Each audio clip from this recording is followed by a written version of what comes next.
Now, folks, we are counting sleeps. We are counting hours until Las Vegas kicks off, and you can catch Las Vegas NRL live and free on Channel 9. And the man who'll be over there just strutting through the strip, a man who owns Cronulla, his name's Paul Gallen. G'day, Gal. Hey, guys, thanks for having me. I'll tell you what, I was there last year with Fletch, and didn't we have a big couple of days, but I'll be over there behaving this year. He told me you were in a bar cuddling one night. Now, listen, Gal, last night, now this is pretty special. A bloke from Wentworthville, am I right in saying that, in the west of Sydney? Yeah, grew up in Greystanes, played for Wenny as a kid. Yep. The Greystanes to a great, it should be called this. Greystanes to a great. So last night at Sharks Stadium, so I said this personally to Gal at Scope. You think about this, right? And you and I have done this ourselves. The many thousands of parks, the many hundreds of thousands of kids who have turned up to parks in Australia, New Zealand, the Pacific Islands, in England, to want to one day play one first grade game. Yep. One first grade game. Yep. And then all of a sudden, a man like Paul Gallen drives past Shark Stadium.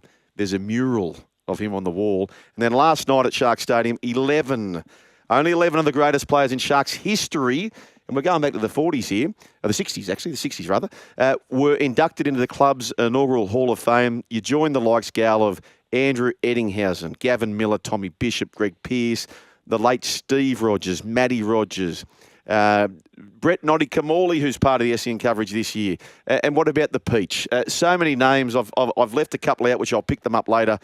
But 348 NRL games, Gal, 24 State of Origins.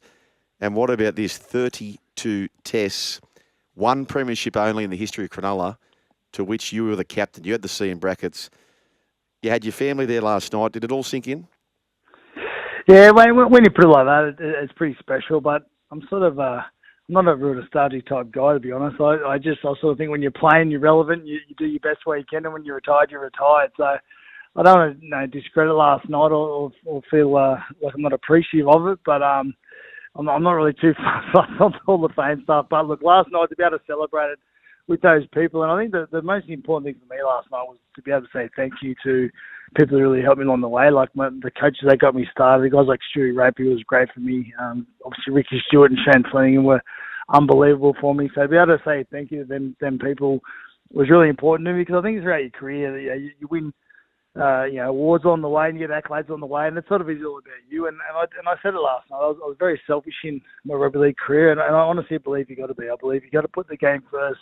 Your entire life has to revolve around rugby league if you want to be as successful as you possibly can be, and that makes it hard on the people around you, loved ones especially. And you got to have people around that understand. And the one person that's been with me pretty much the whole time was my wife, and I didn't mean not to thank her throughout the 20 years I was playing, but I can probably say I didn't thank her enough throughout the 20 years that I was playing.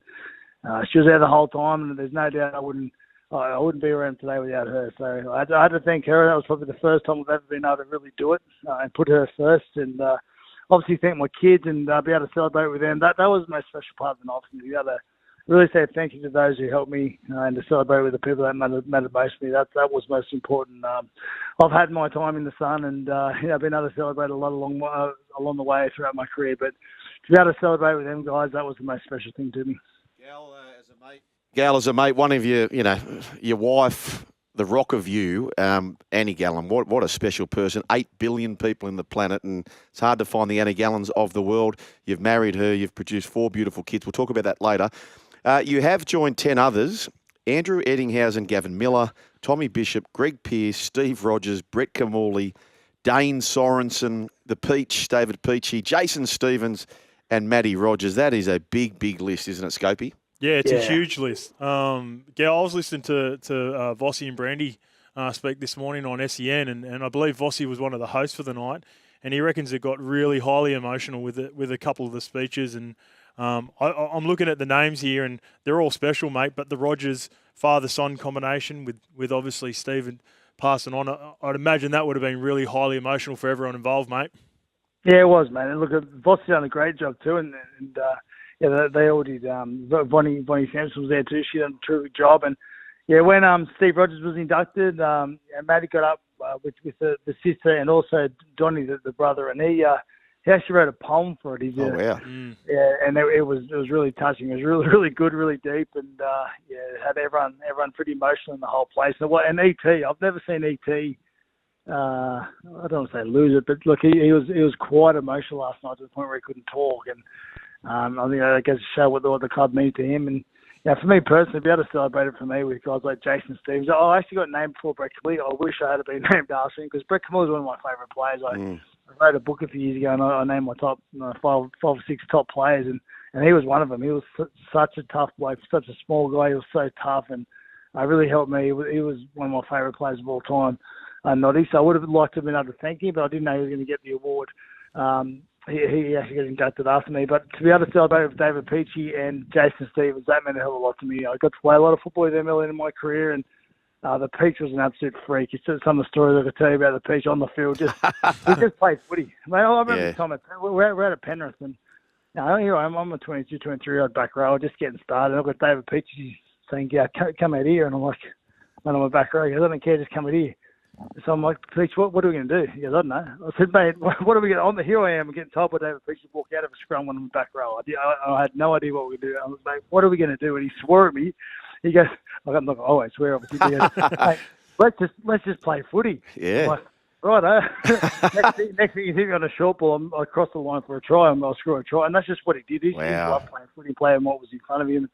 And Jason Stevens, my first ever game in first grade, I told Steve I'd beat it at my run. Anyway, he got me after the game in the change room. He's big ogre grabbing hold of me, and I'm like, "Oh God, he's going to punch the crap out of me," because he got smashed by Parramatta. He goes, "Mate, you know what? You might be a good player one day." Oh. He goes, I've never had anybody, let alone a bloke on debut, tell me to beat it. It's my run. And I had a great relationship with Steve. He was really good to me, and it's amazing what perception does when you think about certain people. Jason Stevens is nice, Christian guy, everyone loves. He's a blue-eyed boy almost. Everyone loves him. He can't do nothing wrong. But he was the biggest grub in the world. And everything I ever did wrong in my career, and there was a few things, there's a lot of things actually, particularly early on in my career. He would ring me on a Monday and go, "Gals. I'd done that, mate. I'd done that as well. Don't worry about it." And he was just so good for me. He kept me level-headed. Hey, Gal, and by the way, you can catch Las Vegas live from NRL. Free on Channel 9 is the way to do that. Now, Gal, you mentioned the Peach, and look, one of your great combatants and compadres is a bloke called Phil Gus Gould, and you work with him most Mondays at Channel 9, and you have your toing and froing, but you need to confirm this with him. You mentioned the Peach. The story that I've been told, Scope, is the Peach gets selected from debut, and now time was very different back in those days, and the bonding session was a big part of State of Origin camp. It's David Peachey's first ever State of Origin camp. And the story that I've been told, which Gal needs to confirm with Gus, is that the Peach has been named as the fullback and they're going to training, no sign of the Peach. Peach has enjoyed bonding session a little bit too much. Yeah. And so Gus pulls him into his room and he thinks for sure, my debu's not going to last. Tatiana Western Webb, I'm out. He said, "Mate, this is State of Origin now." Something along the lines. And I hope Gus rings up and corrects us. He said, "Mate, your only chance out of this, you're going down to the park now. I don't care what shape you're in. Andrew Johns is going to send you up 10 spirals. You better catch the lot." He went down to the park, not feeling 100%. Joey Johns latched onto these torpies, caught the lot. Guess who had a blinder in his debut Origin? The Peach. The Peach. The Peach. Can you confirm that, Gal? Have you heard that story before? Look, I've seen plenty of things firsthand on the Peach when I was a kid. There's particularly one trip over in New Zealand where he got made to sit in the middle of the field and watch us get absolutely hammered because he didn't turn up in the morning. So I've seen the Peach in action, and I'm not going to confirm it, but I reckon it's true. Okay, now I'm just looking here. They've signed Adam Fanua-Blake. Let's talk Sharks now. And in fact, before we do that, I want to ask you this one thing because I was on a private thread of about 20 odd people, some of Matty Rogers' closest and dearest, who were getting behind the scenes. And unfortunately, I couldn't get there last night. However, I'd known about Matty Rogers being inducted and was quite silent on a WhatsApp. How did they do that? Of course, Steve was inducted. How did the Sharkies present Matt with it? How did that play out, Gal? They just presented the way everyone else was presented. So, there's a number of players there. Look, I knew I was getting inducted. I'm sure Matty knew he was getting inducted. I don't think he did, Gal. I think he was going down thinking he was there to represent his dad. Oh, well, Yeah. I'm not too sure, but I thought the inductees would, but I had no idea who else was being inducted. That's why when I got on stage before Brett Kimmorley, I didn't want to congratulate him or thank him, because there were some other players there that could certainly have been inducted last night. So I didn't want to mention Brett Kimmorley. Yeah, of course. But they called out our players one at a time, and Matt was no different. Okay, so where I was going to go to Gal was this bloke, Criag Fitzgibbon, who has history himself through his father at the Sharks and great legacy at the Roosters. He comes back. I just wonder, this culture piece, right? I just wonder what part he's played in that. And there seems to be, and I'm quite convinced, if I had to say yes or no on my life, does Criag Fitzgibbon win a competition in his lifetime? I have to say very much yes, with a big exclamation mark. Do you agree? Yeah, I do. I've got to be honest. I think Fitzy's done an absolutely amazing job at Cronulla. When you look at how good they've gone the past 3 seasons, they've made the top 4 twice. They've only won one big game, as we know. But when you think about the teams that win competitions, they've got 3, 4, 5 Origin players, rep players in their side. And to be fair, the Sharks have had Nico play a handful of games. That's about it. Not too much more there. So I think with the roster that he's had, which I think he's done an absolutely outstanding job. You add Cronulla Blake in this year. Time spent playing together, I think, is really important in this competition these days, and I think the Sharks have that. They've got the X factor with Cronulla Blake there now. The guy's another year experience. I think they'll be shot this year. And look, I agree with Fitzy. I watch him firsthand. I go down there 2 or 3 times a week, and just the amount of detail that he goes into for every single training session is amazing. And I've got no doubt he'll win a premiership one day also. And I really have to the Sharks. And 2025 would be a great time to do it. Yeah, I like their chances as well, Gal. Gal, we've got a mutual friend as well. You obviously played with him many years. Don't say Noel McLean. At the Cronulla Sharks. I played with him in the south of France. Don't say Noel McLean. And without even speaking to him, just knowing him, I reckon he'd be filthy. He didn't make the list last night. Greg Bird. I was going to say, you don't even have to say his name, but you're exactly where you were going. Greg Bird. Greg Bird. Absolutely. Did he get an opportunity to be there on the night, mate? Because, look, I know I sort of joke around. Birdie's, one of the best players I've ever played with. But has there been, with some of the names that are left off, because I was going through the list here before and just thinking about how many stars you've had over the years. How was my mate Birdie? Was he a part of it last night in any way, or was he down? Look, he did ring me last night, and he didn't actually know the night was on, and I just spoke to him this morning. So I doubt he got invited, but there's certain criteria you got to meet. I'm not sure how many games the Birdman played for the Sharks, but unless you won a premiership at the club, you have to play at least 100 games for the club. There's certain criteria. I'm not sure how many he played, but I'm with you, mate. He was one of the greatest players I've played with, tough as nails, and on top of all that, a really, really good guy. So no doubt he would deserve to be there, but I'm just not sure if he meets the criteria. Chatting with the newly inducted Hall of Famer at the Cronulla Sharks, Paul Gallen. Now, Gal, do you mind if we do this? Because you've worked in radio, and we appreciate your work in radio. We appreciate 2GB allowing you to come on, and Channel 9, of course, who have been a big part of everything rugby league. Live and free on Channel 9. You can catch Las Vegas. Gal, the board has lit up wanting to ask you questions. Do you mind if we go for a couple and just get your answers on your great self? We know you well, Gal. I'm encouraging the listeners to say he's a bit mystique, isn't he, our man Paul Gallen? We know him on the field. We know that he doesn't do push-ups. He pushes the earth down. But we don't really know Paul Gallen. Gal, do you mind if we go to the open line? Righto, let's do a couple. Righto, let's go line number 3. Let's do this, tourist. Hey boys, love the show. My name's Charlie. Hi Paul, I'm such a big fan. My question is, do you have any bad habits? Oh. I've got plenty of bad habits, but I won't be sharing them on the radio, on national radio. I've got plenty. I've been pretty good of late, though. I can say I haven't had a drink for a long time. I've been good. Good boy. And thank for Charlie for listening to the program every day. We'll go back to the open line. What about line number 2? Let's take line number 2. Hey Run Homers, I'm Cody from the Shire, and my question for Paul is, how did you propose to your beautiful wife? Well, I'll tell you a story about that. So we went to a pretty good restaurant at Cronulla, Sea Level. I'll actually be there tomorrow night. But I got the receipt from Sea Level, took it for a walk along the beach. I got down on one knee and I pulled the receipt out. I said, God, that was expensive drinking. We can go halves. And I got a slap in the face, and she was filthy because I set the whole thing up like I was going to propose. So I let it linger for about, I reckon, 2 months, and then we're down on the beach at Derrick Park one night, and got down on one knee and proposed to her there. Oh, there you go. See, we're getting to know Paul Gallen. Can you believe that? We're getting to know Paul Gallen, aren't we, today? Getting to know you, getting to know all. Okay, we'll take 2 more calls and then we'll wrap it up. Let's go back to, the board's full. They love you, Gal. Line 9. Let's do line 9. Hey boys, long time listener, first time caller. Hey Paul, it's Macy here from the Shire, huge fan. Just wanted to know who's your favourite kid? Oh, Gal. My favourite kid, well, I do have a favourite kid. It happens to be Macy, actually. She's my favourite. Same name. Same name, yeah, Macy. I can tell you his last. That would be my oldest one, Charlie. She's 16 tomorrow. She's 16 going on 25. I've got to be honest, she's not a bad kid, but the attitude she shows. Me and the mother is well and truly up there, but I'll go Macy's my favourite. Okay, right. I've got to wrap these calls up because there's too many to get to, and we haven't got enough time to do that. We're going to wrap the show up shortly. Just pick any line, Scopey. Line 12, mate. Line 12. We don't get to line 12 too many times. Let's go to line 12. Hi guys, this is Ruby from Cronulla. I just want to know what's your favourite movie that you watch with your kids? Ooh, Ruby from Favourite Cronulla. Favourite movie I watch with the kids. I've got a mental blank. I'm forgetting. I've got no idea. I've got the answer, by the way, and if you get it wrong, you're in deep shite. I'm in trouble. I can't think. She's got me a bit rattled. Lion King was popular. Lion King was popular. Lion King. There you go. Lion King's popular. Yeah, I'll go Lion King. There you go. Some random callers coming through. It's busy show.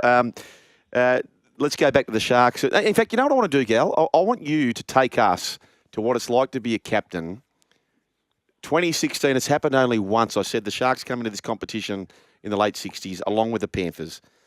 And only once has the Cronulla Sharks went up to a grand final.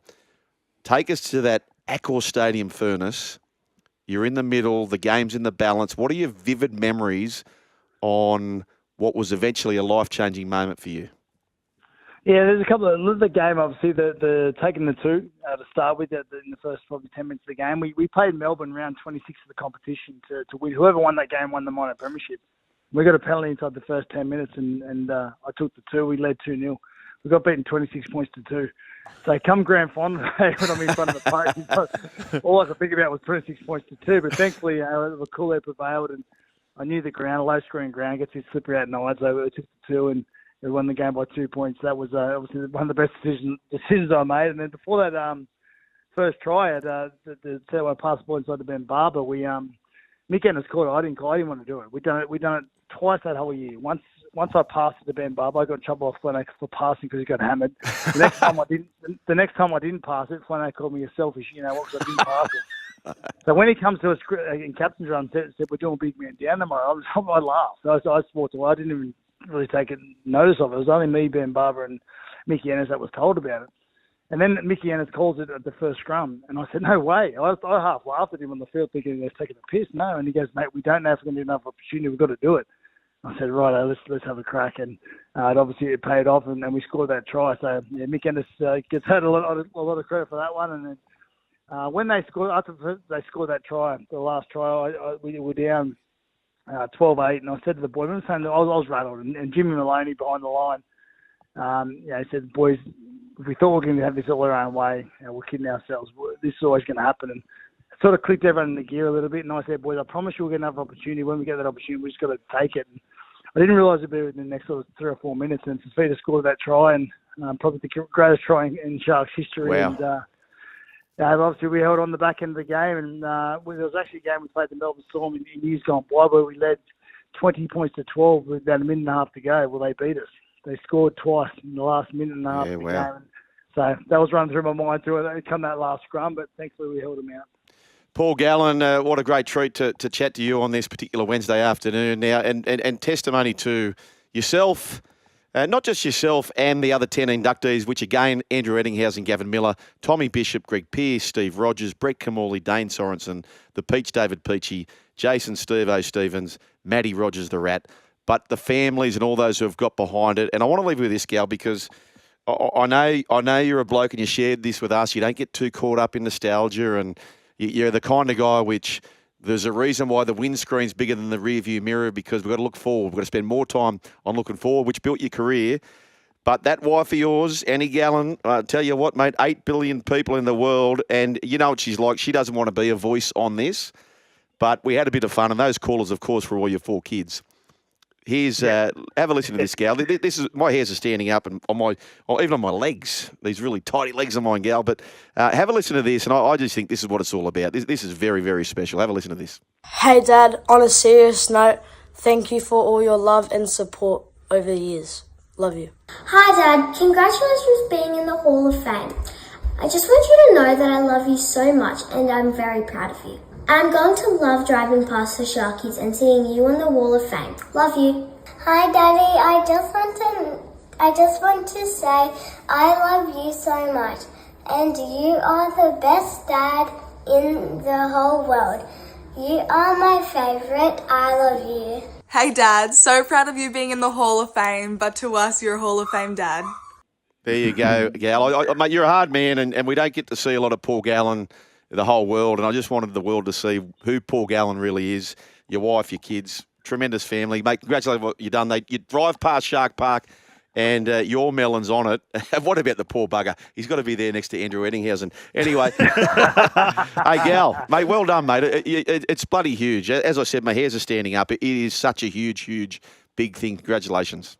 Yeah, thanks, boys. Appreciate it. Thanks for your time, and all the best this year. See you after. There he is, Paul Gallen. We'll catch him in Las Vegas, which you can see the NRL live and free on Channel 9. What, you're still here? Well, you can see more on the Joel and Fletch socials and catch us live on SEN Radio, you beautiful humans.